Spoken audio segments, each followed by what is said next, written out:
So 2 ఆలుగడ్డలు తీసుకొని first దీని మీద పొట్టు తీయాలి.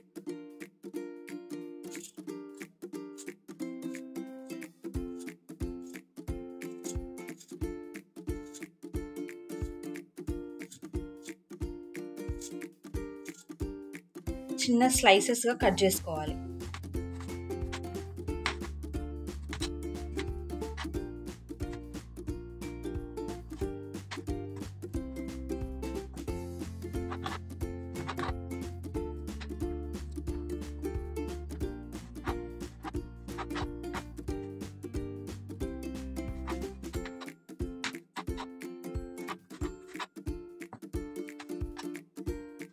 చిన్న కడాయి పెట్టుకోవాలి.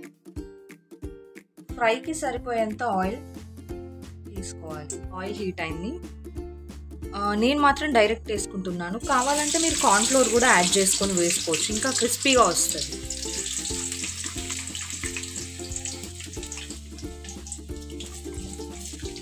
ఎప్పుడైనా గుర్తుపెట్టుకోండి, ఇది ఫ్రైస్ చేసుకునేటప్పుడు మనం సిమ్లోనే పెట్టుకోవాలి. స్టవ్ హైలో పెడితే ఒక్కదానికొకటి అతుక్కుంటుంది.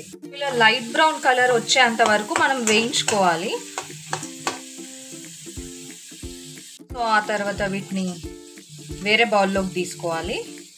ఆయిల్ అంతా వంచేసేయండి.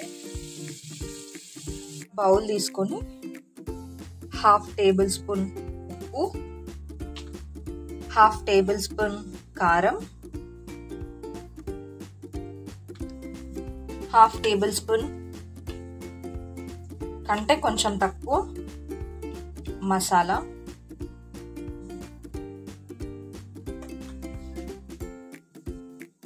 ఇవన్నిటిని చిన్నగా మిక్స్ చేసుకొని, కావాలంటే మీరు దీంట్లో ధనియాల పొడి ఇంకా డిఫరెంట్ టైప్స్ ఆఫ్ మసాలాస్ కూడా యూజ్ చేయొచ్చు.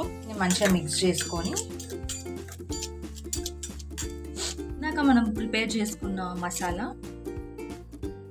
దీనిపైన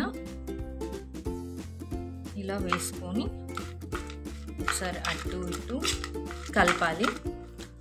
అప్పుడు ఉప్పు, కారం, మసాలా మనం ఇంకైతే ఏమైతే యాడ్ చేసామో అవన్నీ వీటికి మంచిగా పడతాయి. తర్వాత దీన్ని కెచప్తో సర్వ్ చేసుకొని తింటే ఇంకా బాగుంటుంది. మీరు కెచప్ కానీ ఇంకా మయోనీస్ కానీ ఏదైనా యాడ్ చేసుకోవచ్చు.